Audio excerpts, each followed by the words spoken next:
Good evening and welcome to Ferguson City Council meeting. Meeting is now called to order. Let us stand for a silent prayer.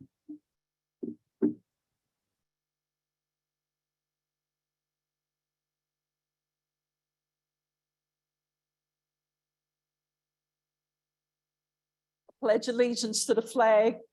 I pledge allegiance to the flag of the United States of America and to the republic for which it stands, one nation, under God, indivisible, with liberty and justice for all. Clerk Pittman, could you please call a roll? Councilwoman Noah, Here. Palmer, Here. Councilman Agency, Here. Councilwoman Robinette, Here. Here. Councilman Nelson, Here. A quorum is present. At this time, we move to our public comments. We ask that you speak clearly and speak into the microphone. And you notice we have the timer sitting here. So when your 3 minutes of up, be mindful that your 3 minutes are up. Clerk Pittman, do we have anyone for public comments tonight? yes, Adrian Shropshire,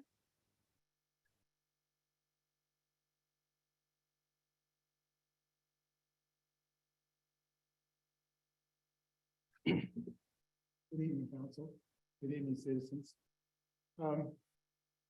First off, I want to thank the tremendous job that the Parks and Rec and the city got together for the youth.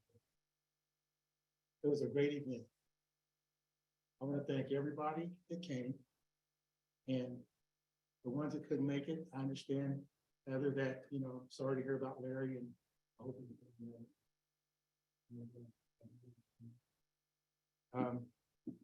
was a great event, and no, wasn't too hot, wasn't too warm. It was just right.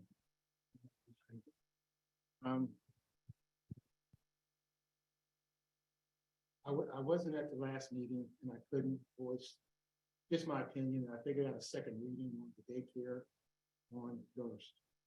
I understand that they are a daycare. The state registered them as a daycare. The ordinance says 2,500 feet between the two daycares. And it says one daycare per building. So I'm just looking at the liability side of it. If somebody says, hey, you didn't let us do it in the building, but they got two over here. And I understand one's needing just in the summertime and one's going to be there full time. But the state does have the one that regulates in the summertime. Daycare. Got nothing to do with that. But I just want to voice my concerns as a chairperson, planning and zoning, on the decision that you might make tonight. Moving on, I want to say I've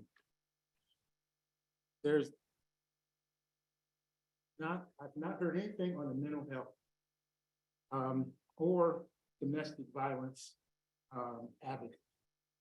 I don't know if something was turned in by Eric or just what happened, but it got lost. But I do want to elaborate on the coordinator. The DOJ coordinator, I think, should be someone that's been in law enforcement. When the last coordinator left, they left us in a lurch.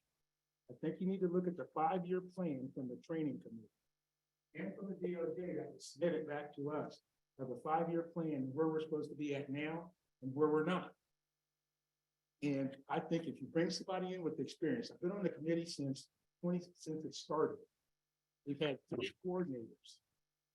The one Nicole, she went down as soon as we got a new chief. There was inadequate information. There was no information sent to the DOJ. And now here we are again. I don't look for us to get started again until another couple months until we find it. So let's go put us a year behind. So look at 5-year plan up, please, and look at it and just see what it says about where we're supposed to be at now and how we've gotten caught up and how we've not. Thank you. Lozelle Styles.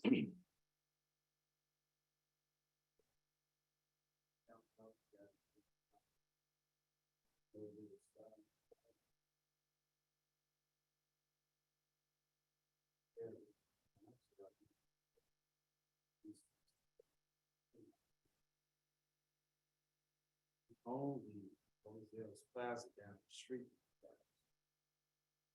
We've seen the plaza over a period of a couple of years transform that whole corner into the street. It's really all the way down to 290 South Florida. We add some value to the community. So my question is, I want to find out what the ordinances are in the city so we can be in compliance. Because I'm getting pushback from some people that want to leave some spots in our class. So we just got some questions about that. We want to understand if they get it around people. Having just general things, like that. Go back to some of our spots.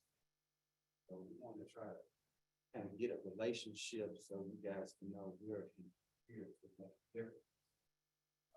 Areas of business. So we want some news and we're just trying to see what the system is. So that's some of my questions. You know, right, like the talk. We made a mind before, so we get out of it, for the wrong spaces. We want applications, take a lease, and then we push back. I'll send the like kind of business on the same spots. So we just trying to figure out what Ferguson is an excellent area. That's why we purchased in this area. We moved to a different cash is here. So we just take it. Thank you. Could you please leave your name, address, and telephone number with the city clerk so she have the right person to get in contact with you? Okay, thank you. That's the last speaker. Okay. Oh, okay. I'm sorry. So we have a couple of sheets up there. So some of you all may have signed the wrong one, but maybe one of the public hearings. I'll go down the list for this one.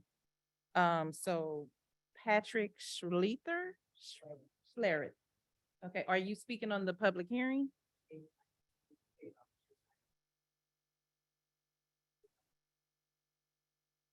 Want to make a comment or was it on? Okay, come on.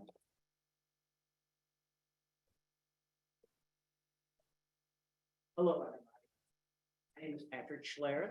I've lived in the city of Ferguson for 32 years, have 20 years in the United States Army.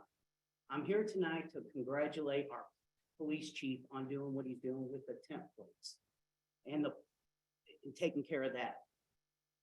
I don't think a lot of people understand a lot of the crime comes from cars like that, outdated cars. I think that is great. I've had an issue on my block calling in on cars and that. So I have people now, I got neighbors, I got a person in the neighborhood that's threatening me because he was parking on the street with a bad car.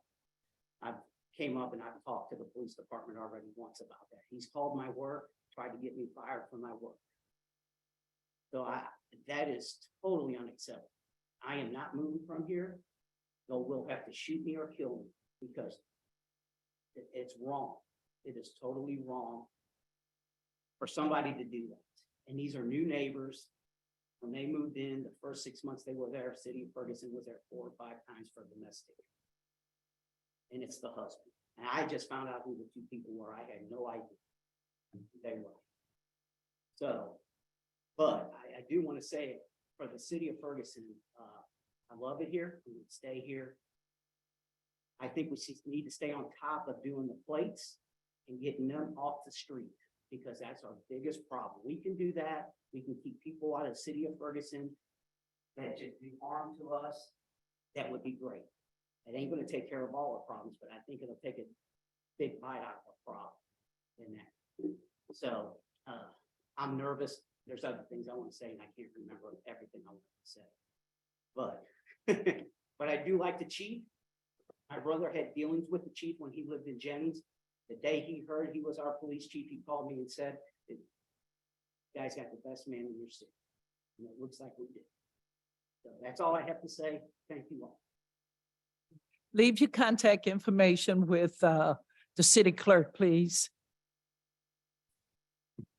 Lorraine Jackson.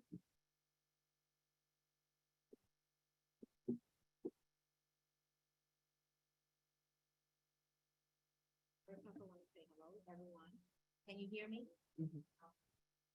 I have two issues that I'd like to address. The first one is the traffic. I know that Elkins did not get the repair grant. I still have trouble with understanding the 1.2%.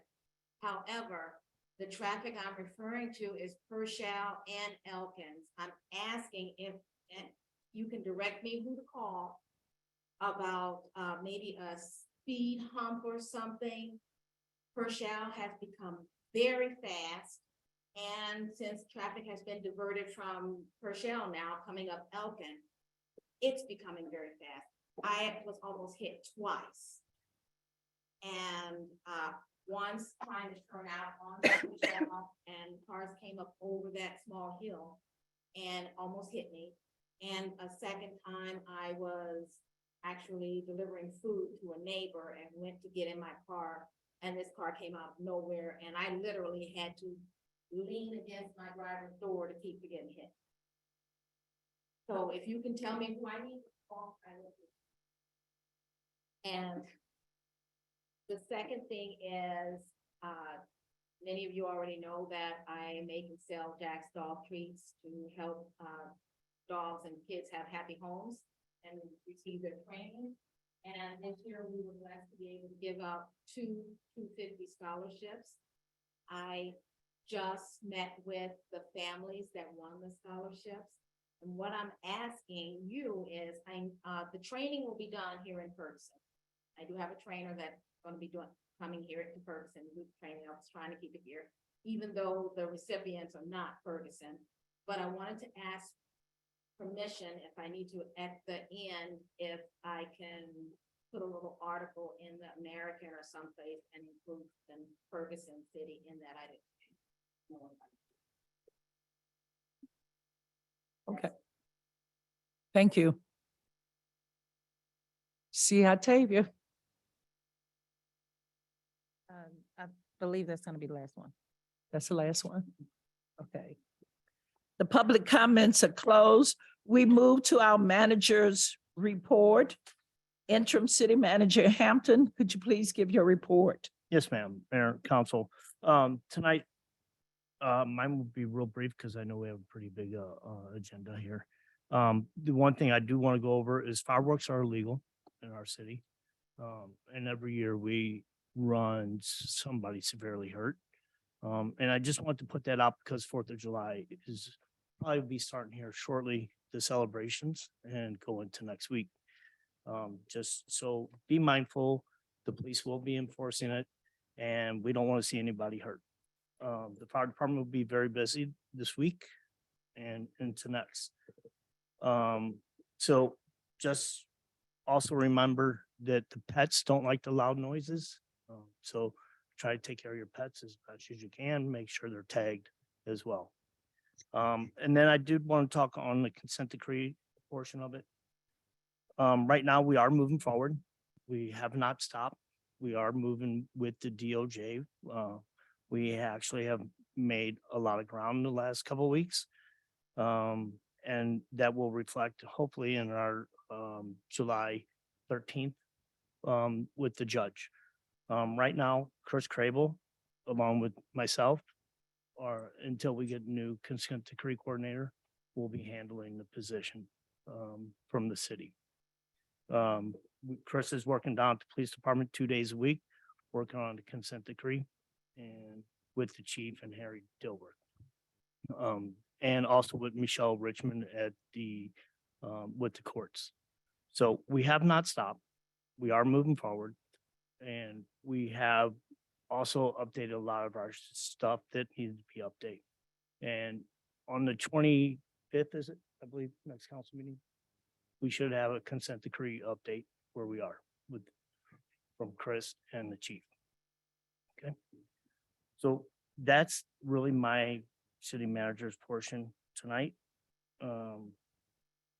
Councilwoman Lipka has a question for you. So, just kind of going back to the dogs on, not liking the fireworks.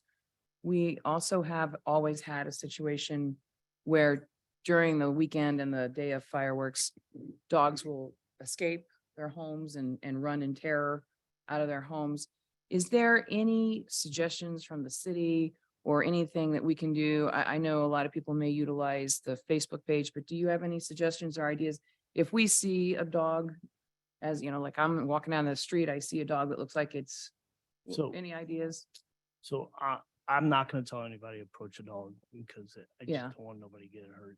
Maybe they can call 911 or not 911, but call the business line. Let us know that there's a dog out there. We'll send someone out to, try to wrangle the dog. We do hold dogs at the back of the police station, and then we also have chippers that we have if they are lost. What we do with Ember at the firehouse, we actually have an air tag on her collar so we can track her if she does get out. Maybe that would be a good suggestion. So anybody that's listening so- to pass on, maybe get your dog an air tag, put it on them so that if they do get away out of terror and fear of fireworks, you might be able to track them. But I do know that in the past recent years, we've seen a lot of dogs who are scared, leave the house, and people have a hard time finding their dog over that weekend. So anything you can do to help yourselves. I know Councilman Ashby, you know quite a bit about this. So, but as the mayor, or I'm sorry, as the city manager said, maybe don't approach a dog, but if you own a dog, get an air tag. They're real cheap and it could help you. While Octavia throws her phone at us. Sorry. Thank you. Yeah. Thank you. Mayor and Council asked my report. That's what the report. Okay. You have another report? No, that's it. That's it? Yes, ma'am. Okay. Don't have a Parks Department update? No, we're gonna save that till next meeting. With our big agenda, I wanted to. Right. Because we have a lot to go through tonight. Okay. Thus, in the manager's report, we move to our special presentation. We have the Civilian Review Board update, Mr. Jerry Knoll.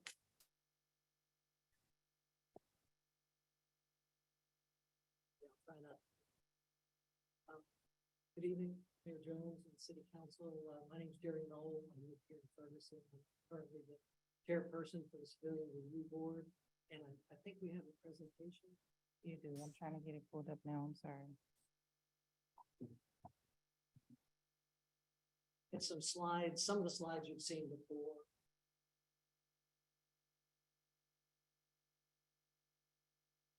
Hi, Blake.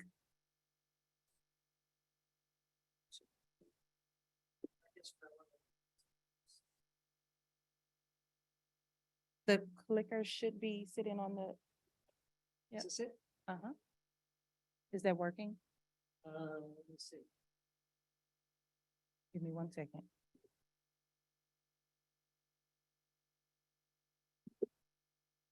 And Jerry, if you could speak into the microphone, it's really hard for the online people to hear you. There's no microphone. Oh, is this it down here? That this- is the microphone, yes. Okay, there's no microphone up here. It's like down there.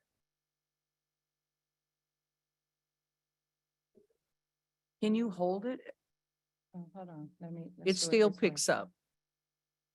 Yeah, okay, yeah, I thought I heard it. So, I'm just gonna cover real quickly what is the CRB, why was it formed?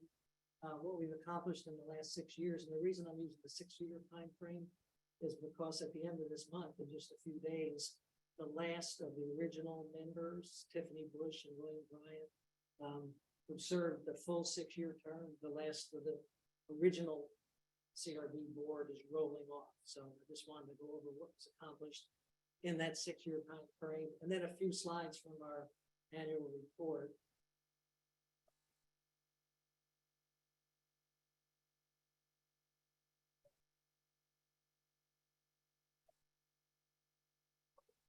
What is the CRV? And I think the best way to look at the CRV is it's an ordinary citizen in the Ferguson Police Department operations. Honest feedback and from these, which are not we're not specially trained, we're not professional, we're not ordinary citizens, so we can give feedback from ordinary citizens.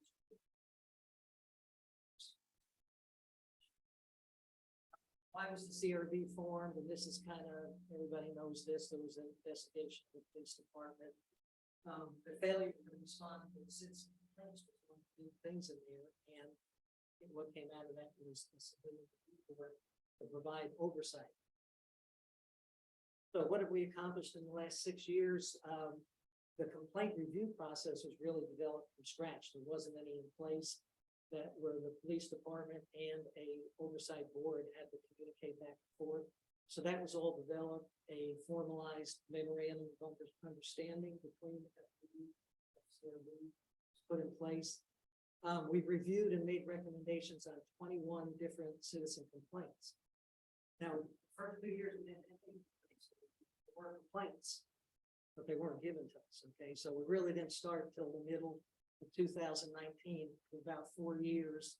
So we were averaging about 5 complaints a year. In most cases, we agree completely with the Ferguson Police Department's preliminary dispositions on it. But there's been 5 cases where we disagree, and we pass that disagreement back. The police chief has the final say whether he is going to listen to us or go with their preliminary disposition.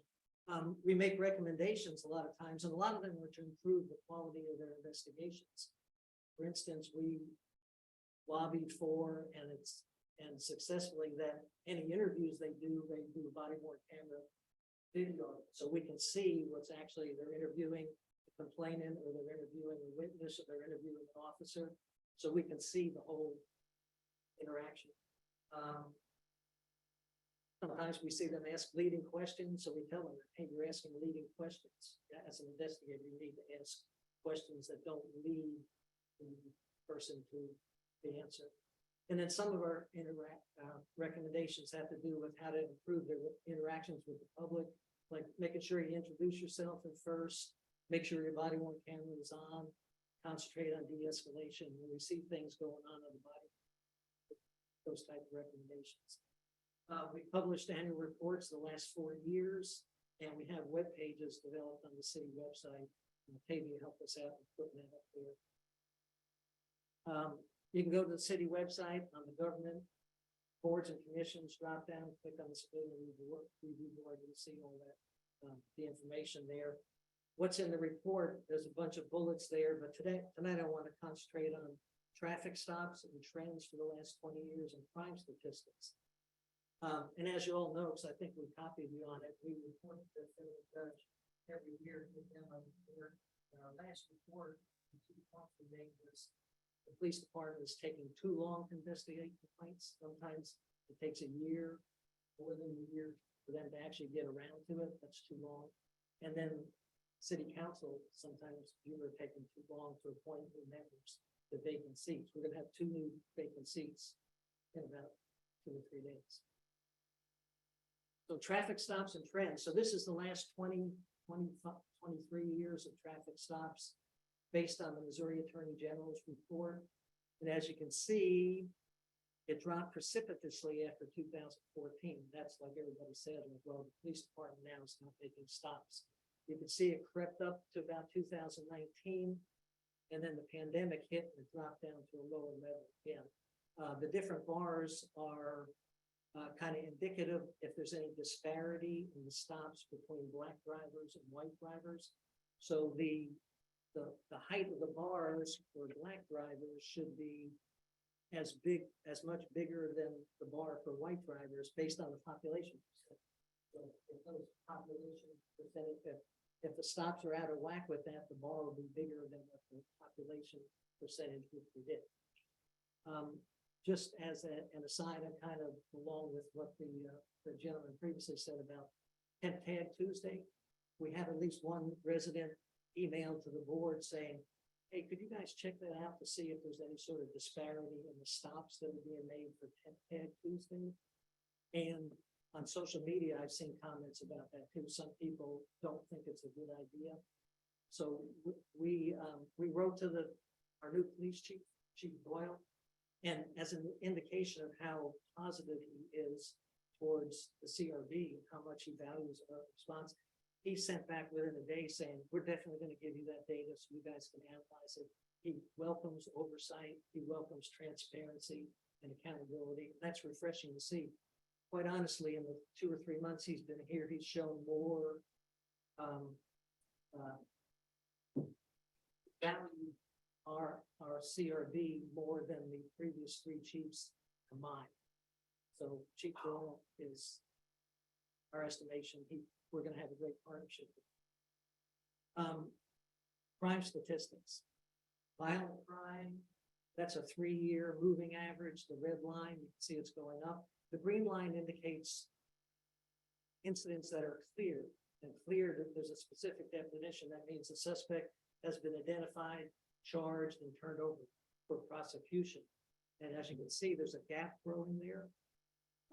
We've shared that with all the previous chiefs. Nobody really seemed to think it meant much, but Chief Doyle was paying attention. And this one here is probably the most troubling chart. And this is the last one I've got to show. But this shows the crime clearance rates for violent crime, which is in red, and property crime, which is in green. And if you notice, along about 2010, the red line, which is what our clearance rate was on violent crime, dipped below our clearance rate for property crime. That's very unusual. Dr. Rosenfeld up in Upsall, I showed him this chart and he said he's never seen that before. Property crime solve rate, if you want to call it the solve rate, the clearance rate should always be lower than the violent crime rate. Solving violent crime should be the top priority, and property crime lower down. I've got the same chart for the surrounding communities, Normandy, Berkeley, St. Louis County, Florissant, and they're all, the clearance rate on violent crime is always higher than property crime. Chief Doyle picked up on that chart right away. He wanted copies of it. And so something happened in our department. If you believe in statistics and data, something happened in our department, not in 2014 after Michael Brown's death, not lately because we're understaffed, 2017, 18, 19, 20, but way back before 2012, something happened back in the late 2010s that caused our violent crime solve rate, clearance rate to drop below property crime. So I think Chief Doyle gets the point there and is maybe going to try to find out, because whatever happened back then is still affecting us to this day. So hopefully the police department can look at that data and say, hey, we need to, hopefully we'll see a trend where our violent crime clearance rate gets back up. So I have any questions? Any questions? Hear none. Thank you. Our next presenter is Ms. Tracy Bird, Send Relief, a nonprofit with First Baptist Church. Good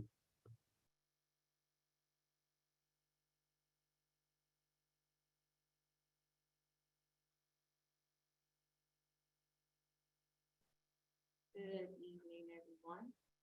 Evening. I have a presentation. Be patient.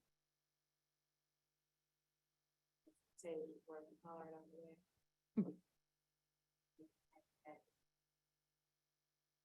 Thank you so much. And thank you guys for allowing me to speak today, and just kind of share a little bit about Send Relief and who we are and how we can serve the community of Ferguson. So I'll start by introducing myself. I like to introduce myself as Tracy with an I, Bird with a Y. It makes it easier to remember that way. But I serve as the Ministry Center Coordinator at the Sin Relief Center. I was born and raised here in St. Louis. My husband is a pastor. He planted a church. We initially planted in Baden, and we were blessed to have a building just a mile away from where we were, which is in Jennings. And so that's now the community that we serve. I'm a mother of 4. I lead worship and also community engagement at my church, which simply means that I work with the community as a faith partner in servicing our schools, connecting with them, back to school events. How can we serve? Supporting families who need additional needs, whether it's during Christmas or just in general. Working with our local city officials as well to see how we can partner and serve our city. Loving on supporting our fire department, our police department, and local businesses as well in the city of Jennings. But I think the biggest thing about me is my heart is just to serve. That's who I am at my core. And it is what I love to do. I love serving people and pray that that comes out just in my interactions with others.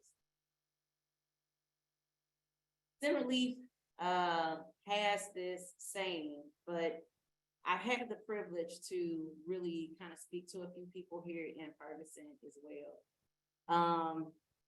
And the saying is, we're meeting needs by changing lives. But even as I spoke to many organizations here in Ferguson, like the Ferguson Youth Initiative, who's working with youth to help them pursue their goals.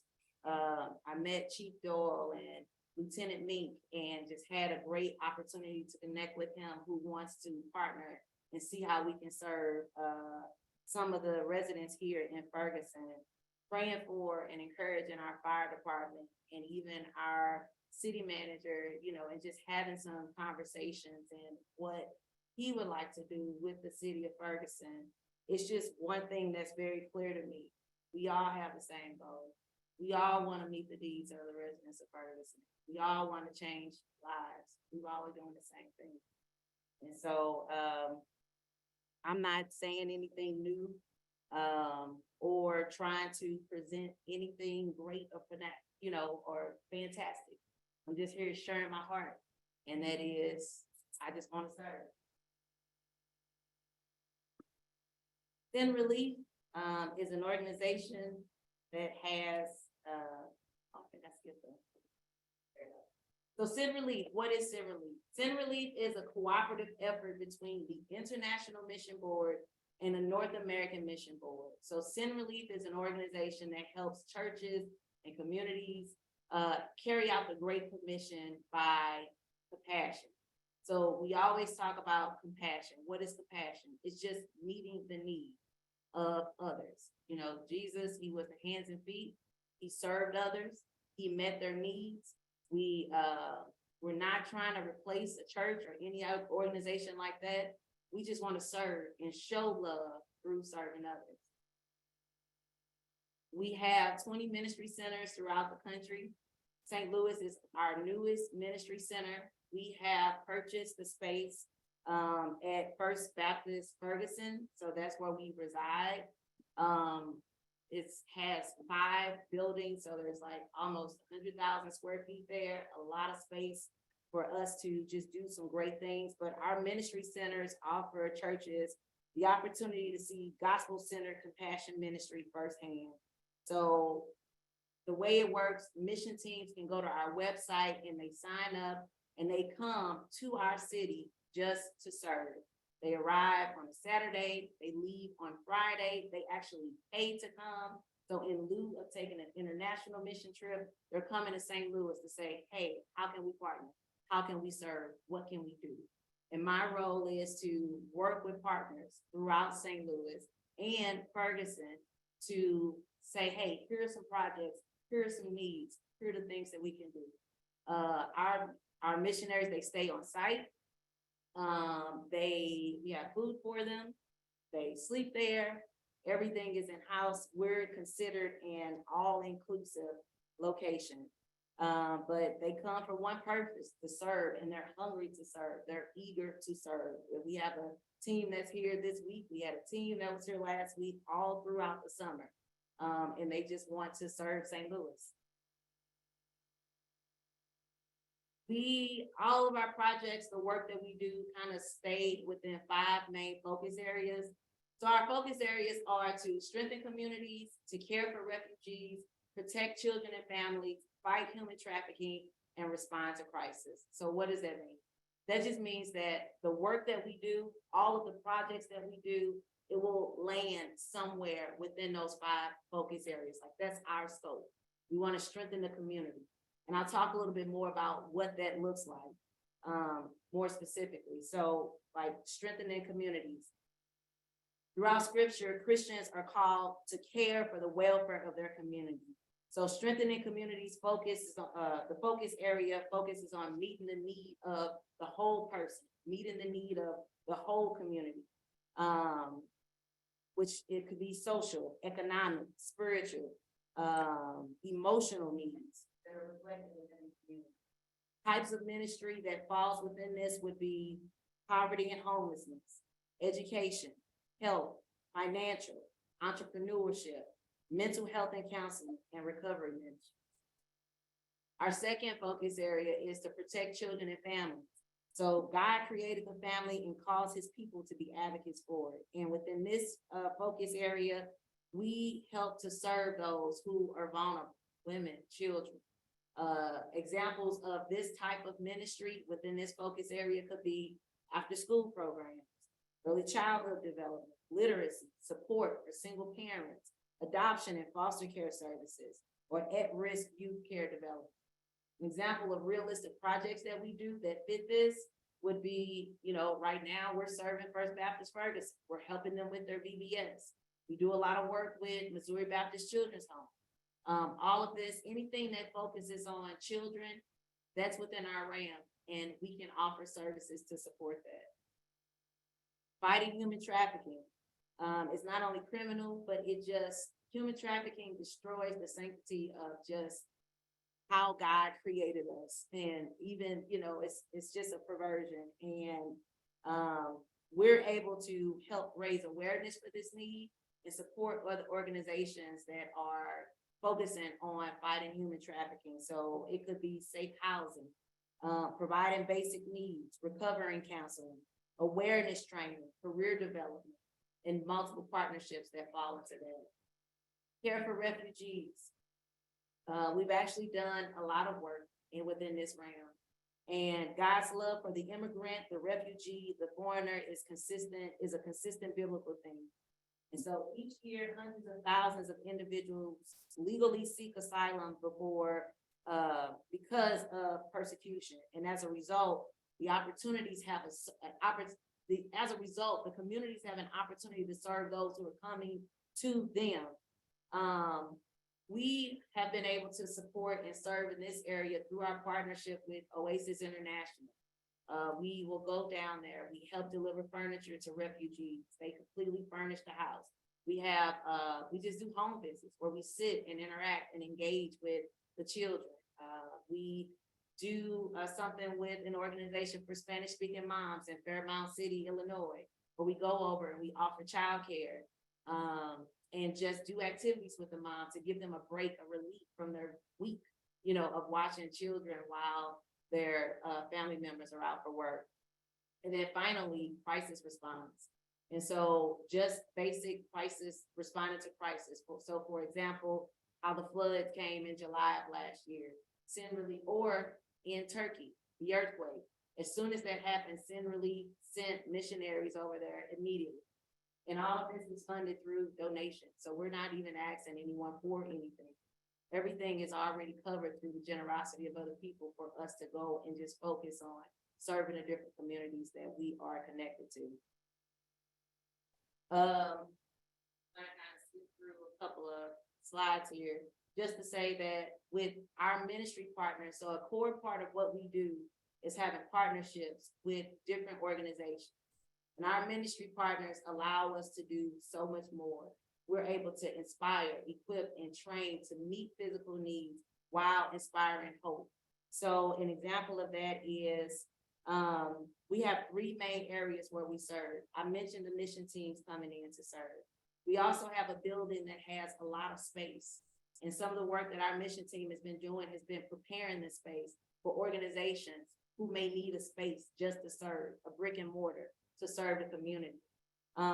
We also offer training, how to assess communities, how to start a missionary or a mission community, how to do a backpack ministry. We have resources for all of it. So I just wanted to share a video of someone that we have supported through our partnership with the city of Florissant. The city of Florissant right now is a great partner, and we've had mission teams come in all summer to serve. And so most mission teams, like our busiest times to receive teams, is during the spring break or summertime when people are off. But through this partnership with the city of Florissant, any resident who may be elderly or disabled who receive a citation from the city for whatever reason, they're able to call us and say, hey, Tracy, can you help us? Today, we were just with a 96-year-old woman who is in a wheelchair and who had trouble getting around in her house and cleaning things in her yard. So we were able to serve. The story that I'm going to share is of a lady who has nerve damage and received so many citations from the city. She just lost faith in humanity. She asked a family member to help her. And this family member took her money and didn't finish the job. And so she continued to receive citations. But she reported something just to say thank you. And I just wanted to share an impact story with you guys.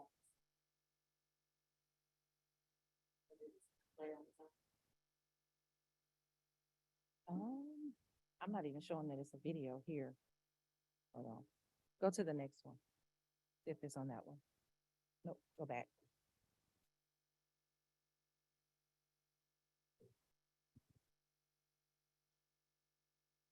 Well, I can talk about it.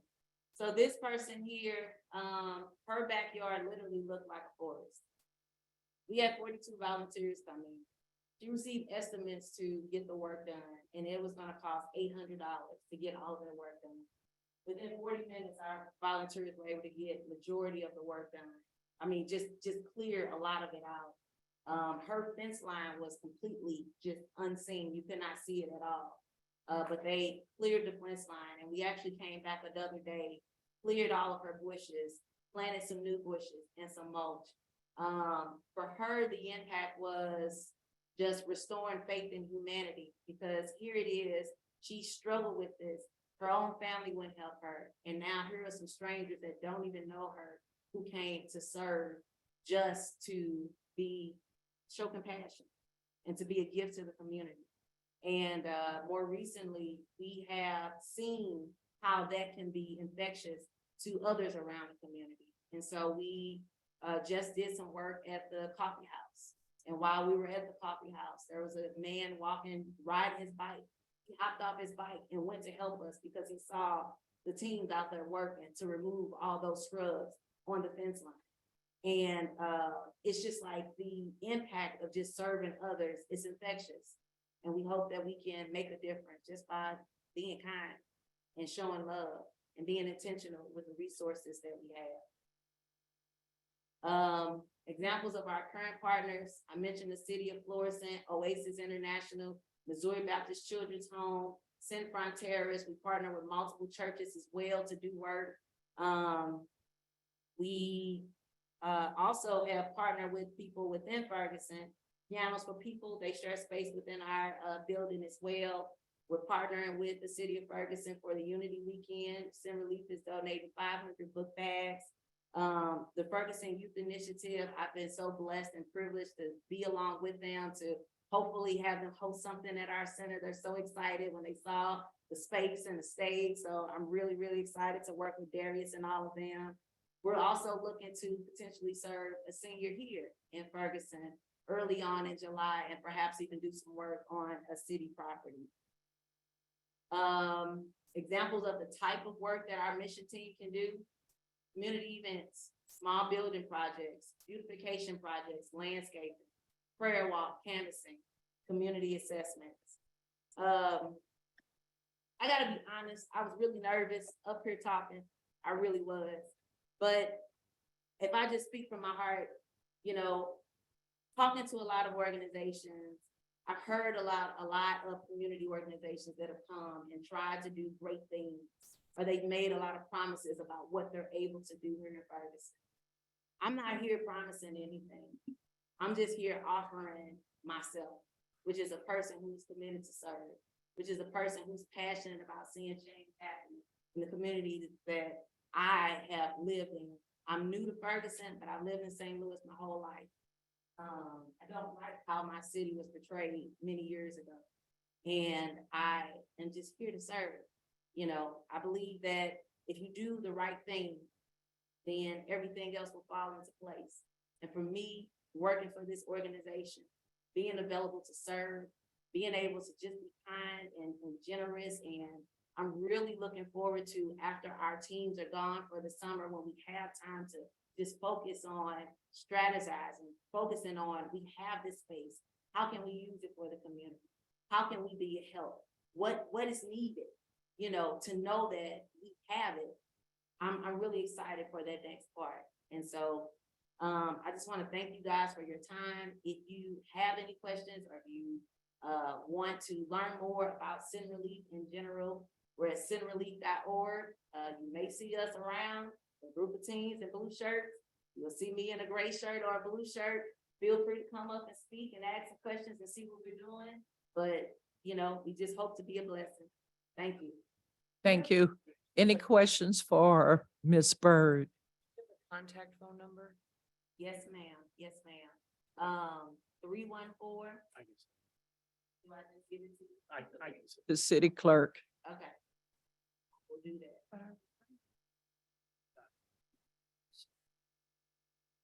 Any other questions? Thank you for what you're doing. Yes, ma'am. And a coffee house does look 100% better. Praise God. I gotta tell you, I was really inspired. I had the opportunity to talk to Miss Deborah with the Red Circle and Mr. Adrian, who's just been phenomenal. But once I heard how much it meant to this community, we really just wanted to do something. And we couldn't do much. We couldn't finish it all, but hopefully we made it. Thank you. Okay.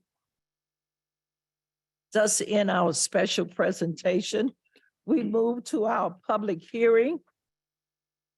A special use permit request to operate a child care facility at 975 South Florissant. City Manager, do you have a presentation? Yes, Mayor. At this time, I'd like to call up Rachel St. Pierre. She will go over this case. Hi, everybody.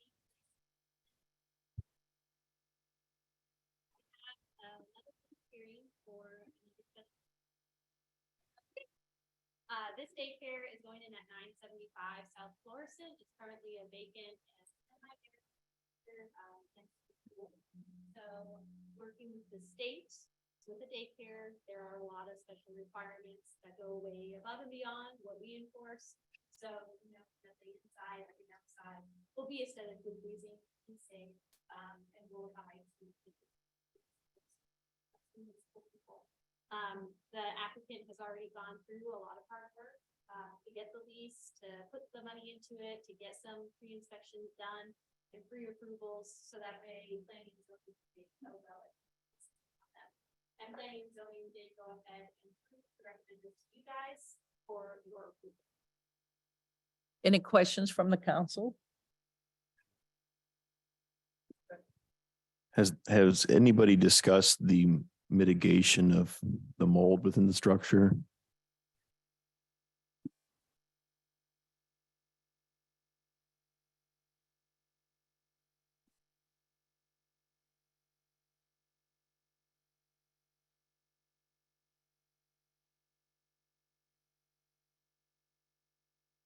Councilwoman Lipka.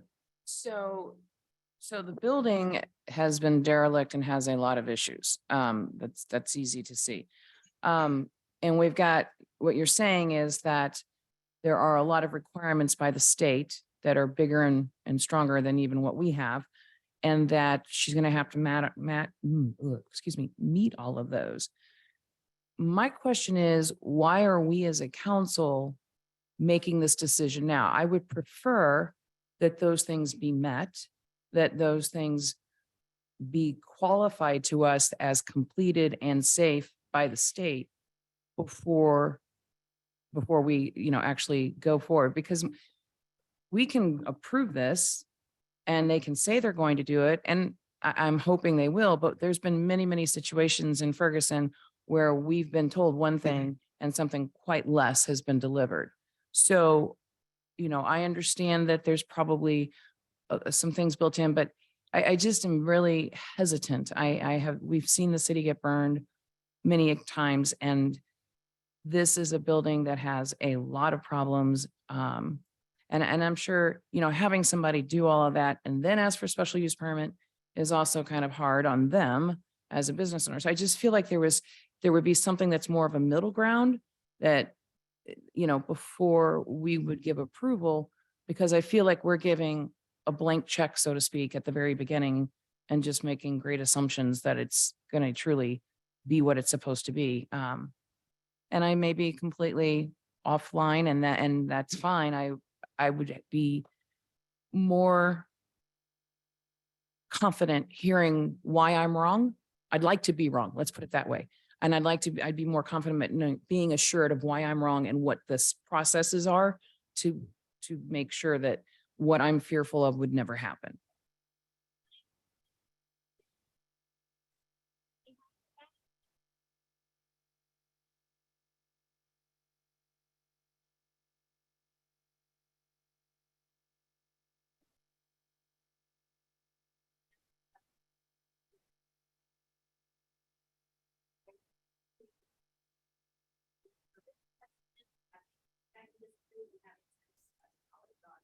Electrical requirements.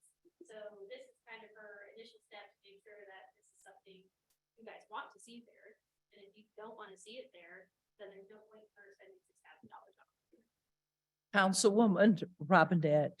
I think that's where I was going with it, that we've seen before where a business owner has been adversely impacted because we waited till the end to give the approval and did not give the approval, and they had done everything they thought they needed to do. So it probably would be helpful for us to know what the actual process is now that you're in place doing that. But I think that because it has been a derelict property for so long, kind of the reassurances to, saying that the mold's not there, like it's going to be a daycare. So, okay. Yeah, no, but I mean, just like knowing that that's going to be like, that's not checked off a list yet, that's going to be part of a thorough inspection. I think it would be reassuring. The council can still revoke a special use permit if they don't comply with the requirement. So we still, city still have discretion to monitor anyone going forward. Because that was going to be my next question. So at some point, I guess what I would like to see is when we have a situation like this where a special use permit is being requested at this point in the process, and there's things going forward, could we possibly get updates going forward on the special use permit, on the things that have been completed, so that we are aware? Because if we ask for a 3-month update, or we ask for a 6-month update, and we make that part of the process for these special use permits, then we would have a better idea of what is being accomplished, what isn't being accomplished, and that kind of thing. Because we have a particular business right now that promised to be open 6 years ago, and it's still not open. So, there's situations like that I think maybe if we build into the process updates, that would be really awesome.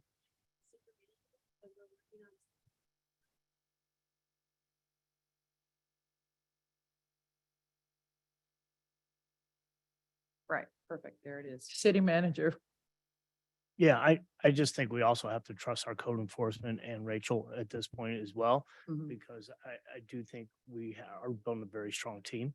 And we have to give the employees the right to do their job. And then if we get the update, I'll pass the update along. I think maybe my fear is from the past. Well, we're changing. But we're moving forward. And so I would like to have that update come from me.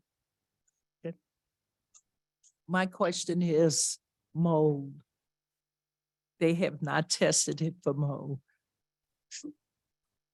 So when,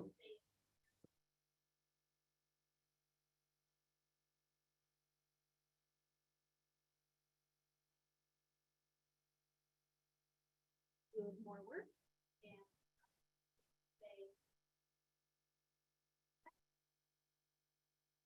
prior to us approving your occupancy permit or approving the final inspection. okay, that'll work. Okay. Any other questions for Rachel? You're done. City clerk, do we have anyone here to speak? Adrian Shropshire? Oh. No one else. Okay. The public hearing for a special use request to operate a child care facility at 975 South Florissant is now closed. We asked if anybody else here. Okay. The next public hearing we have is a request to subdivide and adjust the boundary of a lot located at 5321 Hearn Avenue. City manager. Yes, Mayor and Council, at this time, I'd like to bring Rachel St. Pierre back up to explain.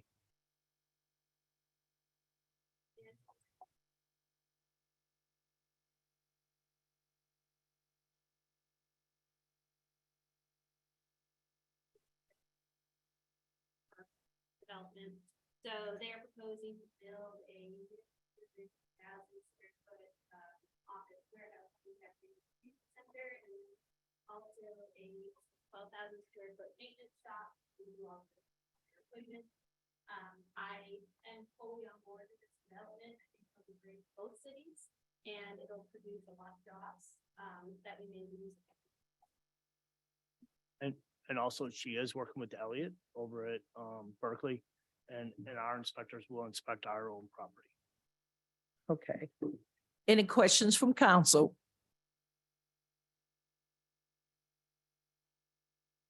Clerk Pittman, do we have someone to speak? We do not. Okay, the public hearing for a request to subdivide and adjust the boundary of a lot located at 5321 Heard Avenue is closed. We move to our consent agenda. The city council meeting minutes, the regular meeting minutes, June 13, 2023. Special meeting minutes, May 4th, May 11th, May 16th, and May 25th. Are there any corrections? I request a motion and a second to approve council meeting minutes. Second, Heather Robinette. All votes in favor? Aye. Any opposed? Ayes have it. We move to the boards and commission meeting minutes. We have the CRB meeting minutes from May the 23rd. I request a motion and a second to receive and file the commission meeting minutes. And in a second. So moved, Linda Lipka, Ward 1. Second, Heather Robinette. And a second from Councilwoman Robinette. All in favor? Aye. Aye. Any opposed? Ayes have it. CRB minutes are going to be filed. We move to new appointments. We have two new appointments tonight. We have Moti Ellington for the Traffic Commission. It's a council appointment. So moved, Linda Lipka, Ward 1. Second, Aquita Noah. All in favor? Aye. Any opposed? Ayes have it. Motion carry. We have Rebecca Mueller for the Human Rights Commission. So move, Aquita Noah. All in favor? Aye. Any opposed? Motion carries. Tonight, we have our annual reappointments to boards and commission. And what I'm going to do is read all of the boards and the people who are scheduled for reappointment, then ask for a motion and a second for acclamation. The first Board of Adjustment, Lee Hankins and Joe Schrouder. The Board Building of Appeals, we have Daniel Cowan. Farmers Market, we have Kathy Roth and Lorraine Jackson. For FNIP, Janelle Strouder, Michelle Just say Michelle M. Man Smith. For FSBD, Kevin Rose, Andrea Hoosman. For the Youth Initiative, Darius Turner, Mega Image, can't get a name out. Miss Gibbs, Sari Eastland, and Quincy Smith. HBO, Pekowski Tab, HRC, Marissa Curtis, Savannah Spat, Jesky Park, Nora Kirby, Michael Quintero, Bryce Robinson, Mary Ryan, Landmarks, James Kister, Library, Ruth Benner, Edwin Benton, Courtney Armstead. For Parks, Peggy Falk, Gerard Powell. For Pension, Mike Norker. For Planning, Adrian Shropshire and Jamel Franklin. I'm requesting a motion in a second to reappoint the people just listed to the various board by acclamation. Madam Mayor, can I address the city clerk? What? Can I address the city clerk? Yes, Clerk Pittman, do you have an address for the Daniel Cowan who was mentioned?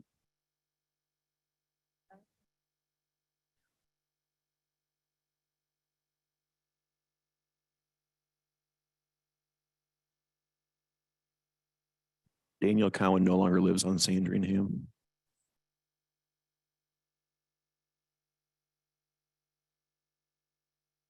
So I was not, that's the address that I have, so I wasn't given anything other than that. He's no longer a Ferguson resident. he moved. Okay. We strike him.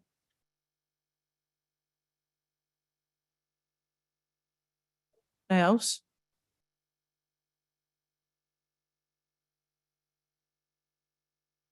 Are these all automatically just assumed, or do we vet these at all? No, City I actually clerk? reach out to them. I reach out to them, let them know that they're set to be appointed. And ask if they were not interested in being appointed to reach out to me. And then I also rely on the board, you know, the liaison. So if that individual, you know, if the staff member or, you know, if they're not there, they're not coming. Otherwise, I wouldn't know because I don't have any communication with. I mean, I do go through and look at, make sure that they don't owe us anything. But that's the only thing that I could do. Okay.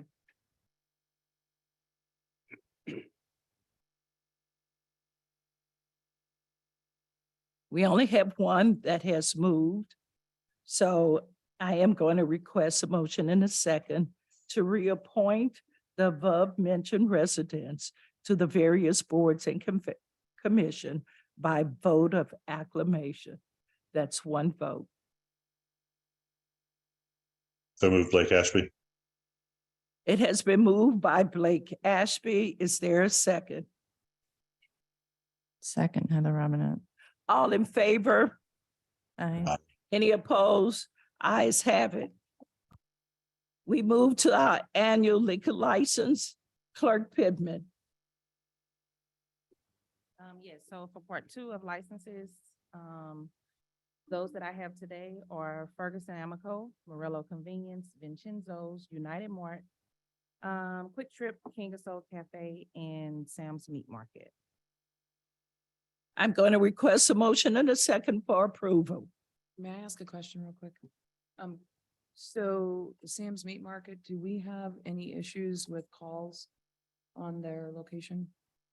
Because I So- know we've had past situations with other liquor licenses that had multiple amount of calls that could affect their liquor license.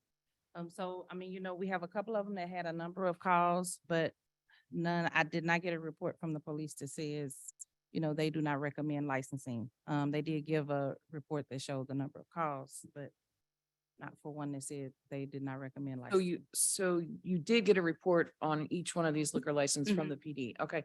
Well, I was just wondering if, I'm glad you said that because my concern was, is that something that kind of fell through the cracks with a new police chief? But if you got a report, then no, it has not fallen through the No, cracks. no, a part of the process is to reach out to them to see if there's anything that stands out. And there were quite a few of them that showed like an increase in calls or a high number of calls for several of our locations.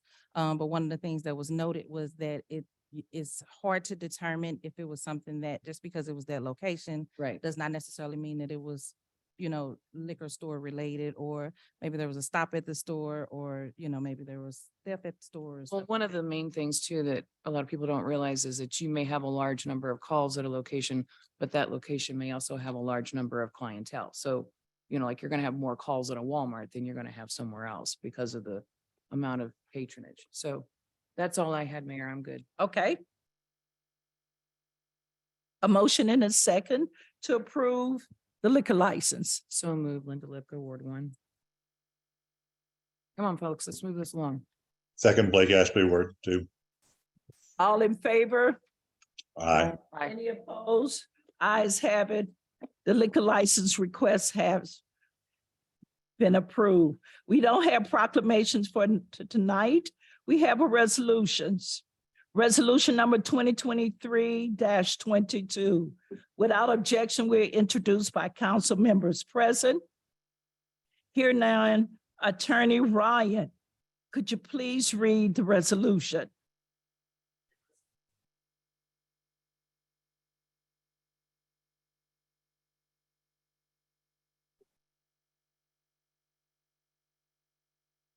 Interim City Manager? Yeah, Mayor, Council, we have done many workshops on this and meetings. I do have Evan here if any more needs to be explained, but other than that, I have nothing further. Any questions for the Finance Director? Hear none. Ask for a motion and a second for approval. So moved. So moved, Naquita Noah. Second, Heather Robinette. Clerk Pittman, could you please call the roll? Councilwoman Noah, Aye. Councilman Palmer, Councilman Ashby, Aye. Aye. Mayor Jones, Aye. Councilwoman Lipka, Aye. Councilwoman Nelson. Resolution number 2023-22 passes. Resolution number 2023-23.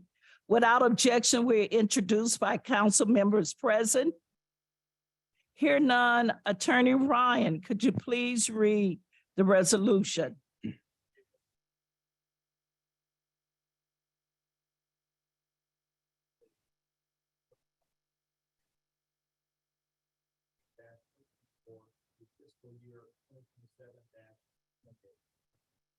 Interim City Manager? Yes, Mayor and Council, again, this goes through the same process that we did. I do have Evan, our Finance Director, here if you have any questions. Any questions for the Finance Director? Hear none. I'm requesting a motion and a second for approval. So move Linda Lipka, Ward 1. Second, Naquita Noah. Clerk Pittman, could you please call the roll? Councilwoman Lipka, Aye. Councilman Nelson, Councilwoman Noah, Aye. Councilman Palmer, Councilman Ashby, Aye. Councilwoman Robinette, Aye. Mayor Jones. Aye. Resolution number 2023-23 passes. Resolution number 2023-24. Without objection, we're introduced by council members present. Hear none, Attorney Ryan, could you please read the resolution?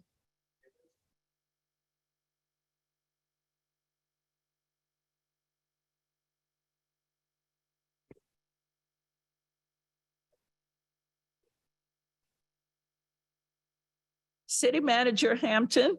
Yeah, Mayor Council, I have Dave Musgrave here, our Parks Director, and he can explain a little bit more, but this kind of caps the whole thing on the resolution read by Ryan. Dave.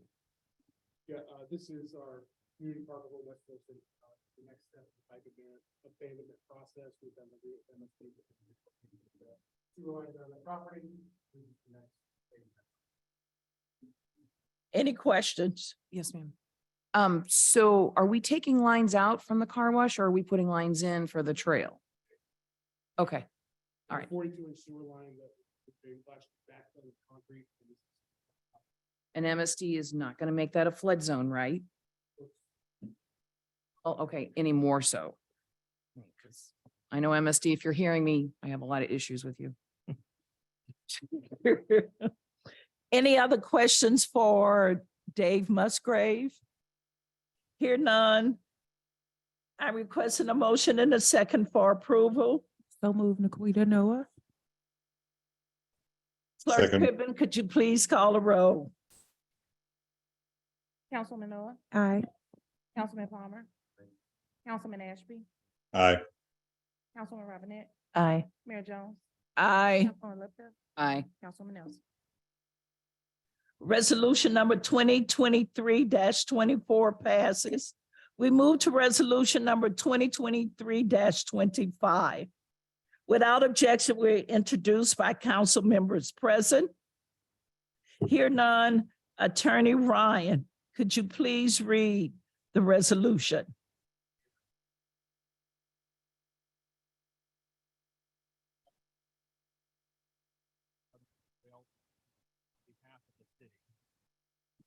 Interim City Manager Hampton, could you please explain? Yes, Mayor and Council, again, I have Dave here with the Parks Department. He can explain more. Mayor, good evening, council. This is for the Great River Greenways project. It's going to run the West Warren West Warren Avenue, Hedgerow Trail. Basically to have that trail get on Ferguson Avenue, we've got the southern, they own the property, right away. Great River Gateway is doing all the costs, all the construction, we have to enter into. And they're okay with all that? Good. Councilwoman Noah. I'm waiting on you. Okay. She's ready to go. She pulled the mic down. Okay. At this time, I request a motion and a second for approval. So moved, Naquita Noah. Clerk Pittman, could you please call the roll? Aye. Councilman Palmer, Councilman Ashby, Aye. Aye. Mayor Jones, Aye. Councilman Lipka, Aye. Councilwoman Nelson. Resolution number 2023-25 passes. We move to resolution number 2023-26. Without objection, we're introduced by council members present. Hear none, Attorney Ryan, could you please read the resolution? Authorizing city manager execute an agreement for Robert Avenue, federally funded surface transportation program, suballocated STP-S program grant commission. Interim City Manager. Yes, Mayor Council, I will handle this one. This is more or less for the STP grant that we received for Robert Avenue, and it's selecting Weiss Group as our engineering for the project. If you have any questions, I'd be happy to answer. Any questions? No, I will just say on behalf of Ward 1, we're very pleased to see this. Thank you. Thank you. You're welcome. At this time, we request a motion and a second for approval. So move, Linda Lipka. Pittman, could you please call the roll? Councilman Lipka, Aye. Councilman Nelson, Councilwoman Noah, Aye. Councilman Palmer, Councilman Ashby, Aye. Councilwoman Robinette, Aye. Mayor Jones. Aye. Resolution number 2023-26 passes. We move to resolution number 2023-27. Without objection, we are introduced by council members present. Hear none. Attorney Ryan, could you please read the resolution?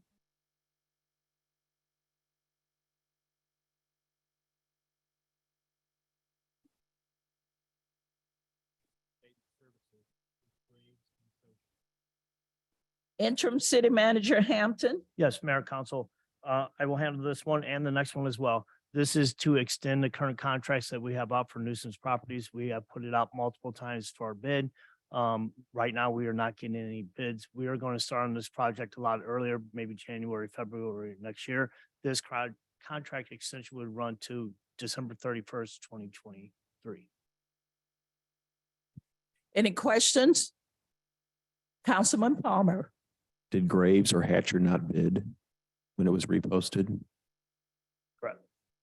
But we can do the extension program right now. Are they going to do the job? They're going to do the job. We've been doing the job this year so far. Public Works Director talked to them. And we'll move forward with the two that we have. Councilwoman Noah. Maybe I have the wrong agenda because I don't have the resolution on my agenda. I don't have resolution 2023-27. It stops at 26. Do you have the, did you get the email in your Dropbox? Because it's Yeah. on there. I thought that's what I was working on for. Should be on your desk. Send it. Yeah, I do have this, but you can't click on the attachment. It's on the agenda that is on was here. set on your, Okay. on the Thank you. dais. Thank you. I'm requesting a motion and a second for approval. Second, Heather Robinette. Clerk Pittman, could you please call the roll? Nelson, Councilman Noah, Aye. Councilman Palmer, Aye. Councilman Ashby, Aye. Councilwoman Robinette, Aye. Mayor Jones, Aye. Councilwoman Lipton, Aye. Resolution number 2023-27 passes. We move to resolution number 2023-28.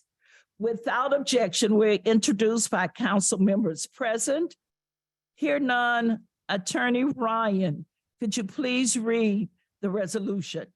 A resolution authorizing the city manager of the city of Ferguson, Missouri to enter into and execute an extension of an agreement regarding nuisance abatement services with Hasher Enterprises. City Manager. Mayor, Council, this is what I just explained on 23-27. This will be the other group that we use. Any questions? Hear none. I'm requesting a motion and a second for approval. So moved, Heather Robinette. Second, Laquita Noah. Clerk Pittman, could you please call the roll? Councilwoman Robinette, Aye. Mayor Jones, Aye. Councilwoman Lipton, Aye. Councilwoman Nelson, Councilman Noah, Aye. Councilman Palmer, Aye. Councilman Ashby, Aye. Resolution number 2023-28 passes. We move to bills requiring the first reading. Bill number 7250. Without objection, we're introduced by council members present. Hear none. Attorney Ryan, could you please read the bill by title only? An ordinance of the city of Ferguson, Missouri, approving a survey and boundary adjustment of Lot 9 of the boundary adjustment plat for Plat Book 366, page 191, adjusted Lot 7 of North Park, Plat 8 for Plat Book 362, page 546, and Lot 6 of North Park, Plat 3 for Plat Book 357, page 438, located in the U.S. Surveys 2476 and 3082, Township 46 North, Range 6 east of the 5th Principal Meridian cities of Berkeley and Ferguson, St. Louis County, Missouri. In other words, just around, down the street and around the corner. Interim city manager. Mayor, Council, I do have Rachel St. Pierre here, but however, this is what she just talked about. So we're good. No action is required at this time. We move to bill number 7251. Without objection, we're introduced by council members present. Hear none, Attorney Ryan, could you please read the bill by title only? An ordinance of the city of Ferguson, Missouri, granting a special use permit to Dennis Matuza for the purpose of operating a child care facility at 975 South Fluorescent Road, subject to the conditions, restrictions, and requirements set forth herein. Interim city manager. Mayor, Council, again, Rachel St. Pierre explained this earlier. I have nothing further. No action is required at this time. We move to bill number 7252. Without objection, we're introduced by council members present. Hear none, Attorney Ryan, could you please read the bill by title only?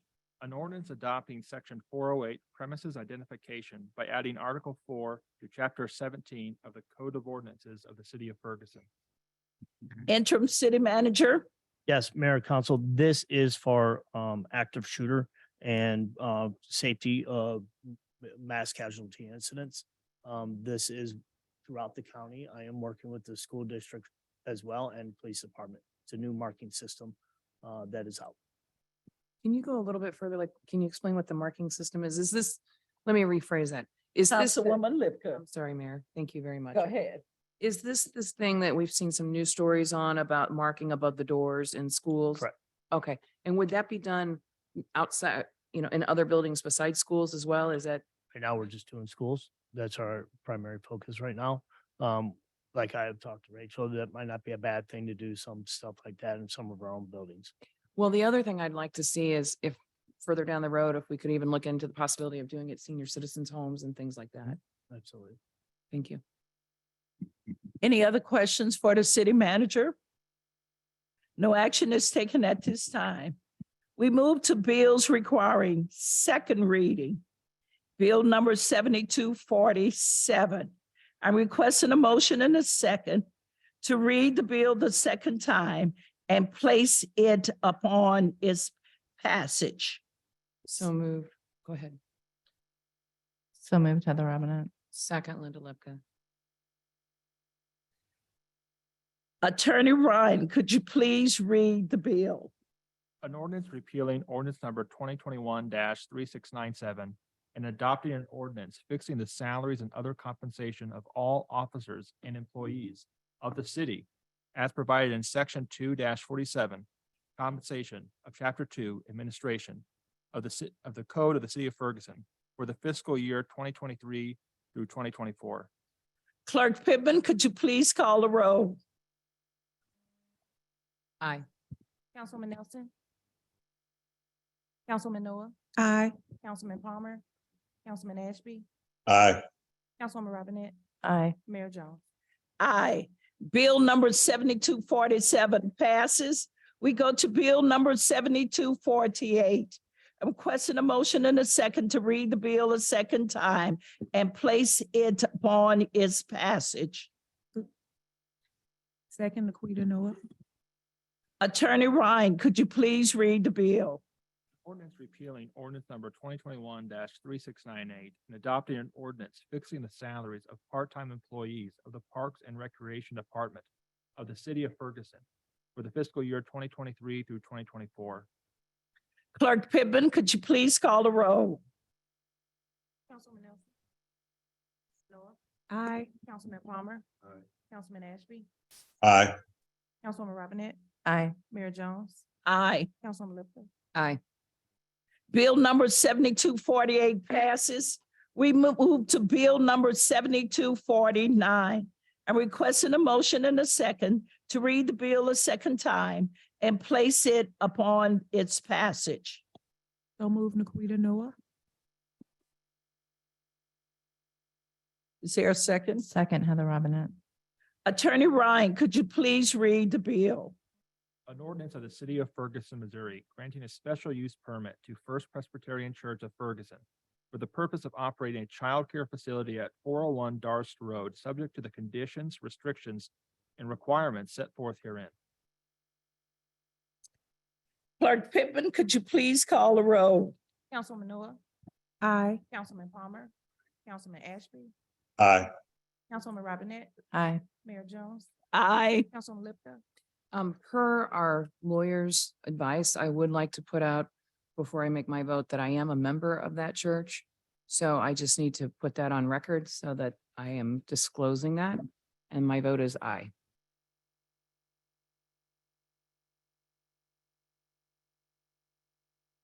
Councilwoman Nelson. Bill number 7249 passes. We move to our unfinished business. Do we have any unfinished business for tonight? Hear none. We move to new business. So Mayor, I do have something that I'd like to bring up as we're getting late into the night, so I don't want to go into a lot of discussion in it tonight. But under new business, I would like for us, and I'd like to ask if we could investigate the possibility of adding a benefit to a city manager's position as to be part of the pension. There's more reasoning to it. I'd like to put that out there. I'd like to get more information from our city staff, but I'd like to see the possibility of that being included into the package for a city manager going forward, not only to hopefully have a manager stick around for a little bit longer of time, but also as a benefit and a perk to hiring a good person for that position. I think state law prohibits that. I'm not The city sure. man- Ryan, I don't know. That's why I wanted to look into it. okay, That's my understanding as well, that it's not allowed, but we can research that before we make an offer Okay. for any new city manager. Look at it Or- further. Maybe something similar or whatever. Okay. okay.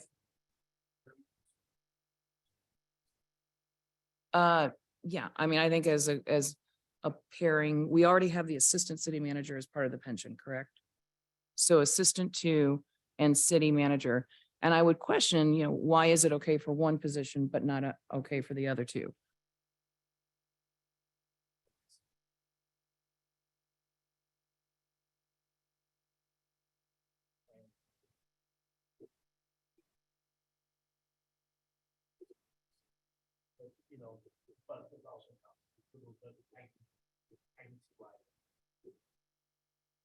Well, I'd like to get a little more background on it just to see if it's something that we can massage into a benefit as part of the package.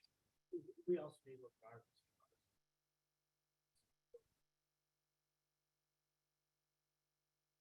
Thank you. That's all I have, Mayor. Thank you. Any other new business?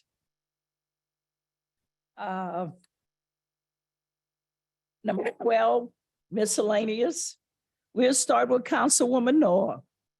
Okay, I just want to thank everyone who participated with the Juneteenth event. I won't name everyone's name, but staff, the contributors, the attendees, the vendors, the event was really special and phenomenal. We had a great time, so thank you. And I want to remind everyone about the Ward 3 Neighborhood Association meetings. North Hills meets every third Saturday via Zoom. South Central Ferguson Neighborhood Association meets every fourth Thursday of the month via Zoom. Southwest meets every first Monday of the month via Zoom. And Forestwood Neighborhood Association meets every first Tuesday of the month in person or Zoom at Emmaus Bible Chapel, 900 Highmont. And there's going to be the Ward 3 neighborhood cleanup on July 7th and 8th. Looking forward to that. Not sure how you all are going to organize that, but looking forward to that. Thank you. Thank you, Councilwoman Noah. Councilman Palmer, I have nothing. thank you. Councilman Ashby, Nothing, thank you. what about our visit? Okay, Yes, no, I'm sorry. I did want to note that Mayor Jones and I met with Archbishop on the BTC issue and had a very good conversation, a good connection. And the Archbishop, frankly, did seem to understand the importance of Ferguson and seemed, very committed to doing everything he could to maintaining services, not just in BTC, but throughout the different dioceses. He understood the importance of having a local place of worship. Thank you. Thank- Councilwoman Robinette. I just like to bring up the fact that yesterday there was an event at the Boys and Girls Club. AT&T has pledged $2 billion to help bridge the digital divide across the country. And they were giving away 200 laptops, and Mayor Jones and Representative Rachel Prouty were at the event, and it would seem to be very well received. And it's good. I mean, the fact that kids have laptops while they're in school, but then they have to turn them in when they leave school. So, companies that are stepping in to help this, and it was like my worlds were, combining, not colliding, where I work and where I work extra too, all in one. So it was a good event, and it was nice to see you there. Okay, anything else? All right, thank you, Councilwoman Robinette. Councilwoman Lipka. So I just wanted to reiterate Councilwoman Noah's comments. The Juneteenth was an excellent event. It was really nice. I really enjoyed it. I would like to see more educational aspects of it as well. I think the ones that we did have were very, very informative. So more of that, maybe even on a child level, like a child's version of the story of everything, so that it's something that we can make age appropriate and make it generational at that point. So I think it's real important. And I also, I had some really awesome conversations with people. And one of the things we all agreed on was, the people who don't know much about it, they don't know because they don't want to know. They don't know because they don't know. So with the education, you get to bridge that gap. And once everybody starts to understand their backgrounds and how they overlap with one another, that's when you really start creating unity. And then you can have a backpack weekend like the mayor's. I also want to take this opportunity to welcome our new officers. We had some new officers sworn in this week. And I also wanted to say, today I was real impressed. I went up to the gym and there were some of our officers there, and they were on there because of a Kia got broke into and stolen off the parking lot. But they were right on top of it. And I got to meet some of the new officers, and there's this young lady out there. She's 22 years old and she is a spitfire. I've really, really liked her. Also wanted to let all of you know, if you've been living in Ferguson for any length of time, you know that the Great Street program has been ongoing. We have done many, many community gatherings. We've put in a lot of information. We've all gone to different events where we voted on different things that we liked and didn't like and so forth. That being said, it is now fully funded, and on July 12th from 4:30 to 7 at the Delwood Community Center, they are having an open house, and they would like you to come and take a look at the plans, stop by. They're gonna have some light refreshments, but it's not an event to feed you. It's an event to get your input. So please, please, please find some time on July 12th between 4:30 and 7 to go and look over what your West Florissant is going to look like. It's going to be your future. So, and I'm very pleased to know that Mayor Jones and Blake went and met with the Archbishop. It is very close to my heart. I'm disappointed that I was not included, but I'm glad it happened. And hopefully we could have more communication on what various parts of the people at this diocese do, so that others can be more aware of what's going on around them instead of finding out through flyers on email and Facebook. So thank you. That's it. Yep. Thank you, Councilwoman Lipka. Councilwoman Nelson.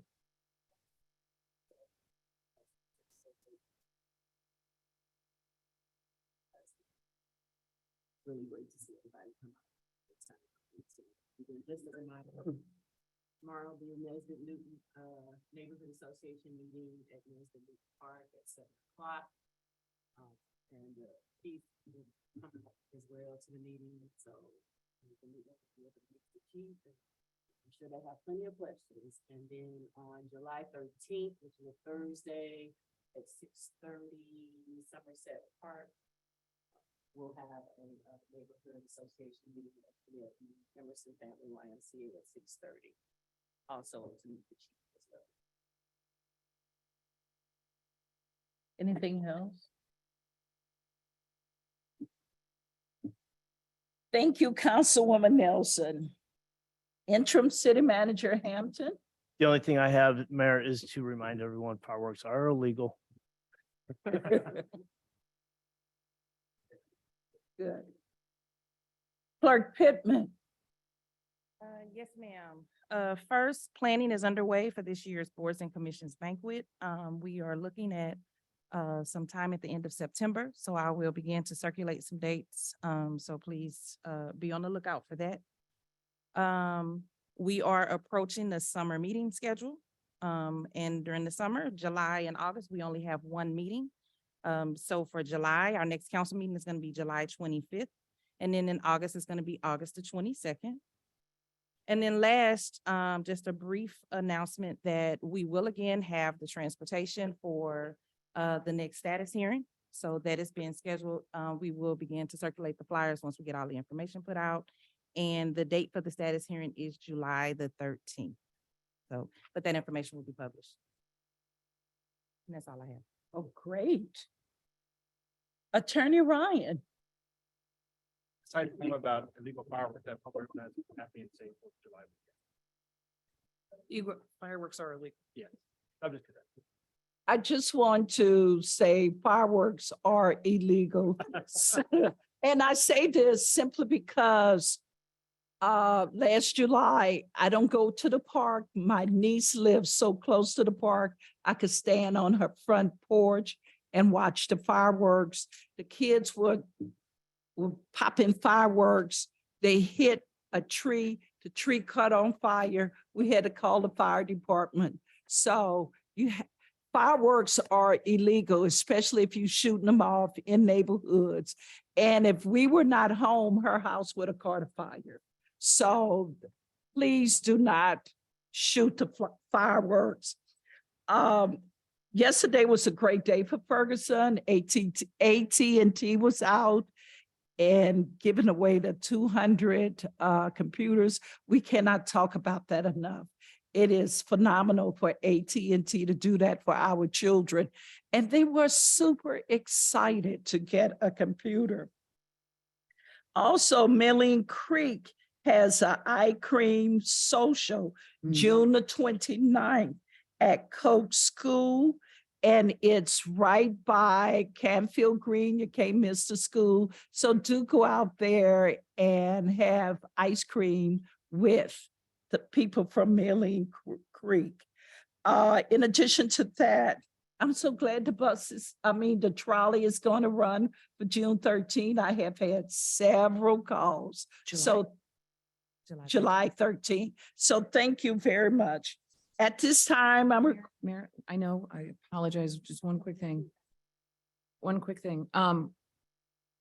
you were saying about the Maline Creek Ice Cream Social, if you're not familiar, like I didn't know where Coke Park was for a long time, but when I found it, it's really easy to find. But if you're not familiar, you're gonna go down behind Canfield. So there's a beautiful subdivision back there and a nice little elementary school. So, look, it's easy to find. But one other thing, based on we've been saying that fireworks are illegal, but one other thing that's very illegal on the night of fireworks is the illegal shooting of your guns. When you point those guns up in the air and you shoot them, the bullets have to come back down. And a lot of people think that shooting their guns is okay along with their fireworks, and neither one of them are okay. So just one more thing about that. So please don't do it. fireworks are illegal. Councilwoman Orr. I just want to make a correction. July is Ferguson Community Service Month, and in Ward 3, the cleanup days are July 8th and 9th, not the 7th and 8th. So Can you I give just the other wanted- dates for the other two wards too? Ward 2 is July 15th and 16th, and Ward 1 is July 22nd and 23rd. Ward 3 is July 8th and 9th.